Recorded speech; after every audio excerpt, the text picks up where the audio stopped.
Hello everyone. आज के इस वीडियो में हम डिस्कस करने वाले हैं केमिकल कोऑर्डिनेशन एंड इंटीग्रेशंस के कुछ इंपॉर्टेंट क्वेश्चन को, जो कि आपके एग्ज़ाम के लिए काफ़ी ज़्यादा इंपॉर्टेंट है। बेसिकली यहाँ पे हमारा फर्स्ट टॉपिक से क्वेश्चन रहेगा ह्यूमन एंडोक्राइन सिस्टम, जो कि फर्स्ट टॉपिक है, जिसके इंटरनली हाइपोथैलेमस, पिट्यूटरी ग्लैंड, जितने भी ग्लैंड हमने पढ़े हैं सारे ग्लैंड से क्वेश्चन हो सकते हैं। ठीक है, सो फर्स्ट क्वेश्चन यहाँ पे कहा जा रहा है which of the following statement is incorrect. मतलब कि 4 ऑप्शंस दिए गए हैं जिनमें से आपको इनकरेक्ट स्टेटमेंट चूज करना है। तो फर्स्ट स्टेटमेंट कहा जा रहा है neural septum provide point two point rapid coordination among organs. ये तो बिल्कुल करेक्ट ऑप्शन कहा जा रहा है। ठीक है, क्योंकि न्यूरल सेप्टम जो होता है वो पॉइंट से पॉइंट कोऑर्डिनेशन क्या करता है, प्रोवाइड करता है। दूसरा ऑप्शन है न्यूरल कोऑर्डिनेशन इज स्लो। नहीं, न्यूरल कोऑर्डिनेशन फास्ट होना चाहिए था और शॉर्ट लिव्ड होना चाहिए था, इसीलिए ये इनकरेक्ट हो जाएगा यहाँ पे। ठीक है, उसके बाद nerve fibre do not innervate all cells of the body. ये बिल्कुल करेक्ट है एंड ये तो हो ही नहीं सकता, मतलब B is the incorrect options. Again next questions है hormones are non nutrients chemicals. ठीक है, हार्मोन जो होता है वो नॉन न्यूट्रिएंट्स केमिकल्स होता है and which act as dash messengers intercellular messenger. क्योंकि हमने हार्मोन के डिफिनीशन में ही पढ़ा था। ठीक है, तो करेक्ट आंसर यहाँ इंटरसेलुलर, यानी कि A is the right answers. उसके बाद फिर नेक्स्ट क्वेश्चंस देखेंगे hormone provide coordination in. Hormone किस में कोऑर्डिनेशन प्रोवाइड करता है, तो हार्मोन वर्टिब्रेट में कोऑर्डिनेशन प्रोवाइड करता है, यानी कि राइट आंसर्स यहाँ पे ये हो जाएगा। अगेन फिर हम नेक्स्ट क्वेश्चंस देखेंगे। नेक्स्ट क्वेश्चंस यहाँ पे फिगर बेस्ड पूछा जा रहा है। यहाँ पे ये जो फिगर दिया गया है इसमें ABCD ऐसे करके कुछ मतलब कि ऑप्शंस बनाए गए हैं जिसके इंटरनली चूज़ करना है। तो यहाँ पे जो A है वो ब्रेन के इंटरनली बताना है। तो A जो है वो एक क्या हो सकता है, A जो है ये हाइपोथैलेमस को दर्शाया गया यहाँ पे, बिकॉज हाइपोथैलेमस जो होता है वो एक की तरह स्ट्रक्चर होता है, जो आपने पढ़ा भी है। तो यहाँ पे हो जाएगा हाइपोथैलेमस। उसके बाद B नंबर जो ऑप्शन है, B नंबर पे I think pineal gland is the right answer. फिर C नंबर में क्या हो सकता है, C नंबर पिट्यूटरी ग्लैंड। तो हम अब ऑप्शंस को देखते हैं। यहाँ पे कुछ 4 ऑप्शंस है। A नंबर में हमने हाइपोथैलेमस देखा था, B नंबर में पीनियल ग्लैंड। तो यहाँ तो पहले पीनियल है, तो ये तो पहले ही गलत हो गया। दूसरा है hypothalamus, pineal gland, pituitary, thyroid, उसके बाद पैराथायराइड बिल्कुल सही है। यहाँ पे हाइपोथैलेमस, पीनियल है, पिट्यूटरी है, थायराइड है, थायराइड के साथ पैराथायराइड है, थाइमस है, एड्रिनल है, टेस्टिस है। नहीं, जी नंबर में टेस्टिस नहीं होना चाहिए, डी नंबर में यहाँ पे क्या होना चाहिए था, ओवरी होना चाहिए था, इसलिए ये भी गलत हो गया। एंड यहाँ पे भी बिल्कुल ही इनकरेक्ट ऑप्शंस, बिकॉज बीच में ही आपका एड्रिनल ग्लैंड दे दिया गया जो कि थाइमस होना चाहिए था, इसीलिए ये भी गलत हो गया। करेक्ट आंसर भी होगा।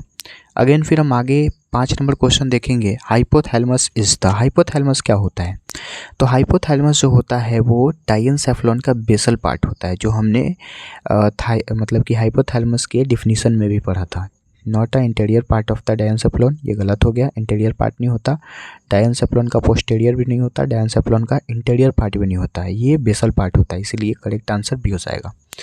अगेन फिर हम नेक्स्ट क्वेश्चन यहाँ पे देखें। नेक्स्ट क्वेश्चन कहा जा रहा है hypothalamus contain several group of neurosecretory cell is called. ठीक है, हाइपोथैलेमस जो होता है वो several groups of neurosecretory cell, जिसको हम न्यूक्लियाई बोलते हैं। तो करेक्ट आंसर यहाँ पे सी हो जाएगा। अगेन फिर क्वेश्चन नंबर 7 की बात करें, तो क्वेश्चन नंबर 7 भी काफ़ी ज़्यादा इंपॉर्टेंट है और ये भी क्वेश्चन बिल्कुल ही ईजी पूछा गया है। क्या क्वेश्चन कहा जा रहा है, कहा जा रहा है कि hypothalamus releases 2 types of hormone mainly. इसके इंटरनली टोटल 4 ऑप्शंस है, जैसे कि फर्स्ट ऑप्शन दिया गया है स्टिमुलेटिंग हार्मोन और रिलीजिंग हार्मोन। नहीं, हाइपोथैलेमस जो होता है इसके इंटरनली 2 हार्मोन तो होते ही हैं, लेकिन एक स्टिमुलेटिंग होता है, दूसरा रिलीजिंग नहीं होता है, दूसरा इनहिबिटिंग होना चाहिए था। मतलब करेक्ट आंसर यहाँ पे बी है। ठीक है, ये गलत हो गया, यहाँ इनहिबिटिंग दिया है लेकिन यहाँ पे एक्सोक्राइन ग्लैंड दे दिया, तो ये गलत हो गया। तो करेक्ट आंसर इज बी। ठीक है, उसके बाद नेक्स्ट क्वेश्चन है क्वेश्चन नंबर 8 GnRH, जिसको हम मतलब फुल फॉर्म में लिखते हैं गोनाडोट्रोपिन रिलीजिंग हार्मोन, राइट। वो किसको स्टिमुलेट करता है, तो वो पिट्यूटरी ग्लैंड को स्टिमुलेट करता है। किस चीज़ के लिए, सिंथेसिस ऑफ द गोनाडोट्रोपिन, मतलब कि B is the correct answer. ठीक है, अब हम आते हैं आगे के क्वेश्चंस पे। Again the next questions, somatostatin from the hypothalamus gland, ठीक है। सोमैटोस्टैटिन हाइपोथैलेमस ग्लैंड का तो है ही, बट ये है क्या? ये एक इनहिबिट है, मतलब इनहिबिट हार्मोन है जो कि रिलीज एंड ग्रोथ हार्मोन के नाम से जाना जाता है, मतलब B is the correct answer, ठीक है। एक्टिवेट तो गलत हो जाएगा यहाँ पे, इनहिबिट के साथ साथ यहाँ पे एंजाइम आ गया और साथ साथ डाइजेस्टिव ट्रैक के लिए ज़रूरी नहीं होता, इसीलिए गलत हो गया। और फिर एक्टिवेट ये भी बिल्कुल गलत है। अगेन नेक्स्ट क्वेश्चन है, which is the incorrect statement from the following, ठीक है। इनमें से आपको बताना है इनकरेक्ट स्टेटमेंट क्या है। तो 4 ऑप्शंस दिए गए हैं, जैसे hypothalamus is a basal part, यहाँ पे क्या कहा जा रहा है, hypothalamus is a basal part of mesencephalon, ये बिल्कुल ही क्या कहा जा रहा है, इनकरेक्ट कहा जा रहा है। हाइपोथैलेमस बेसल पार्ट होता है डायनसेफ्लॉन का, ना कि मेसेनसेफ्लॉन का, तो गलत हो गया। फिर बी नंबर ऑप्शन है, it regulate wide spectrum of body function, this is also correct answers. उसके बाद न्यूरोसाइक्रेटरी सेल्स इज द हाइपोथैलेमस, सही बात है। Hypothalamus hormones of the hypothalamus regulate and synthesis of pituitary gland, ये भी बिल्कुल सही है। करेक्ट आंसर क्या है यहाँ पे, इनकरेक्ट पूछा गया है, मतलब ये सही हो जाएगा। बाकी सारे के सारे करेक्ट थे, ये इनकरेक्ट था।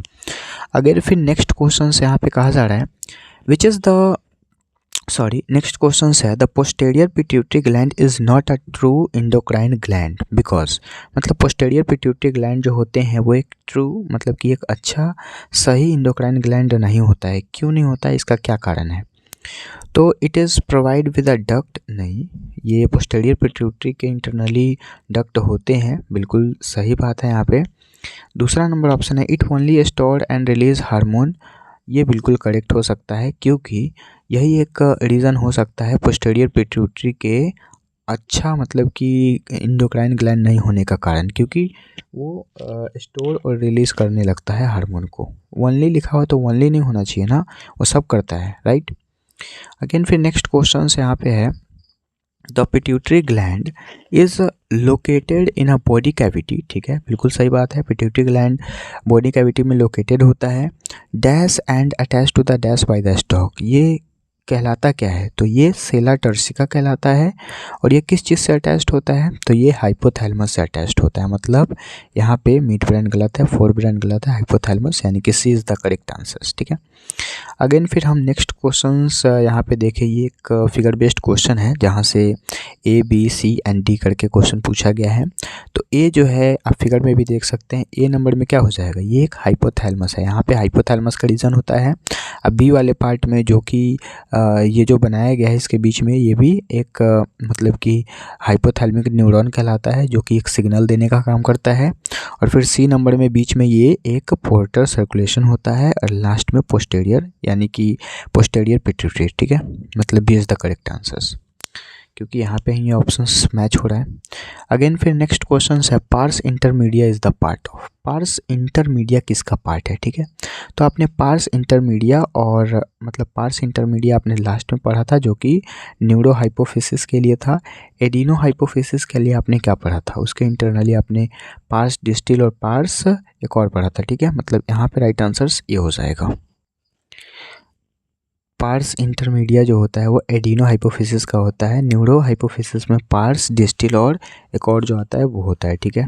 अगेन फिर हम नेक्स्ट क्वेश्चन से यहाँ पे देखेंगे, क्वेश्चन नंबर 15 क्या कहा जा रहा है, oxytocin and vasopressin are store and release by, oxytocin hormone जो होता है और वैसोप्रेसिन हार्मोन जो होते हैं वो क्या स्टोर करते हैं और क्या रिलीज़ करने का काम करते हैं? तो वो सबसे पहली बात पिट्यूटरी ग्लैंड में रिलीज़ होते हैं, और पिट्यूटरी ग्लैंड में भी पोस्टेरियर लोब के इंटरनली रिलीज़ होते हैं, मतलब पोस्टेरियर यहाँ पे B is the correct answers. Again फिर हम नेक्स्ट क्वेश्चंस देखें, gigantism and dwarfism are the disease related to, ठीक है, ये किस चीज़ से रिलेटेड है? तो ये ग्रोथ हार्मोन से रिलेटेड है, जो कि एडिनो हाइपोफिसिस के नाम से जानते हैं, क्योंकि एडिनो हाइपोफिसिस में बहुत सारे हार्मोन आते हैं, ग्रोथ हार्मोन भी इसी के इंटरनली आता है, जो कि जाइगेंटिज्म और डॉर्फिज्म देता है। अगेन नेक्स्ट क्वेश्चन यहाँ पे है, गाइगेंटिज्म एंड एक्रोमेगेली नाम का जो मतलब कि एक स्टेट है, एसोसिएशन है, वो किसके इंटरनली हाइपर पिट्यूटरिज्म, मतलब कि C is the right answers. Again next question number 18 है, in the males the spermatogenesis is regulated by, the right answer is FSH and androecium, मतलब एंड्रोजन, दोनों का दोनों करेक्ट हो जाएगा, मतलब both A and B. And फिर नेक्स्ट क्वेश्चन यहाँ पे कहा जा रहा है question number 19, in the females the dash is include in the ovulations. तो राइट आंसर से यहाँ पे ओवुलेशन के लिए LH हार्मोन रेगुलेट होता है और वो मैच्योर फॉलिकल जो क्या कहलाते हैं, ग्राफियन फॉलिकल कहलाते हैं, ठीक है। एंड फिर वो मेंटेन किस चीज़ को करते हैं, तो कार्पस ल्यूटियम के द्वारा वो मेंटेन होते हैं। The right answer is LH Graafian follicle. Pregnancy गलत हो गया यहाँ पे, FSH तो गलत ही हो गया, FSH गलत हो गया, LH Graafian follicle corpus luteum is the right answer, ठीक है।